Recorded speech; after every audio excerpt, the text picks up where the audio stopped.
Juger les compétences sur des critères surréalistes comme si on jugeait un poisson sur sa capacité à grimper un arbre, illustre de manière frappante l'absurdité de certaines évaluations des compétences et des talents. Cette métaphore, souvent attribuée à tort à Albert Einstein, met en lumière les limites des systèmes d'évaluation standardisés et la nécessité de reconnaître la diversité des aptitudes humaines. Une critique des critères d'évaluation uniformes. Cette citation dénonce l'injustice de juger les individus en fonction de critères qui ne correspondent pas à leurs aptitudes naturelles ou à leur contexte. Évaluer un poisson sur sa capacité à grimper un arbre revient à ignorer ses véritables forces, comme nager ou vivre dans l'eau. De la même manière, dans le monde professionnel ou éducatif, imposer des normes universelles peut conduire à une sous-estimation des talents uniques de chacun. Dans les entreprises, par exemple, les tests d'évaluation des talents permettent parfois de contourner ces biais en se concentrant sur les compétences spécifiques requises pour un poste donné. Ces tests incluent des simulations d'emploi ou des évaluations comportementales qui révèlent les aptitudes réelles des candidats, au lieu de s'appuyer sur des qualifications génériques ou des diplômes 4. Cependant, lorsque ces outils ne sont pas bien adaptés, ils peuvent eux aussi devenir des arbres que certains, poissons, doivent grimper.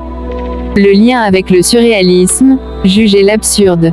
Le qualificatif, surréaliste, utilisé dans la citation renvoie à l'idée d'une évaluation déconnectée de la réalité. Le surréalisme, mouvement artistique et littéraire du XXe siècle, cherchait à libérer l'esprit humain des contraintes rationnelles et logiques pour explorer l'inconscient et l'imaginaire. Dans ce contexte, juger quelqu'un sur des critères absurdes revient à nier la logique fondamentale de ses capacités intrinsèques. Cette absurdité peut être rapprochée du concept de « décision absurde », où les actions entreprises sont en contradiction flagrante avec les objectifs poursuivis. Par exemple, dans une organisation, évaluer tous les employés selon une seule compétence, comme la rigueur, sans tenir compte d'autres qualités, comme la créativité ou l'empathie, pourrait aboutir à une gestion inefficace et démotivante. Les conséquences psychologiques et sociales.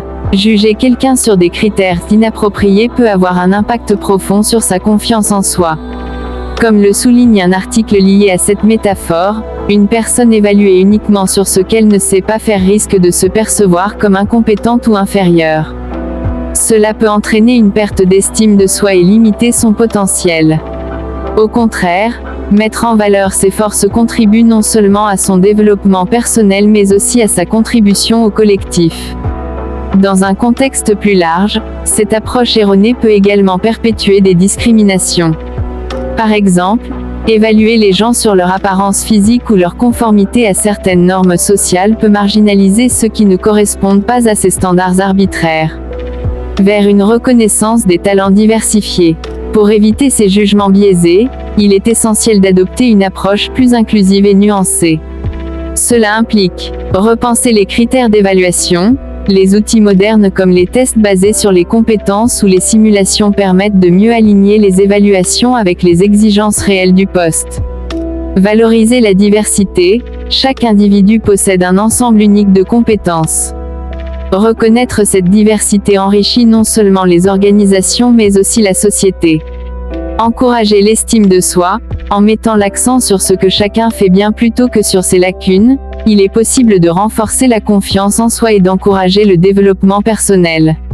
En somme, cette citation nous invite à réfléchir au système d'évaluation actuel et à leur capacité, ou incapacité, à reconnaître le potentiel unique de chaque individu. Juger un poisson sur sa capacité à grimper un arbre n'est pas seulement absurde, c'est aussi une perte immense pour lui-même et pour ceux qui pourraient bénéficier de ses véritables talents.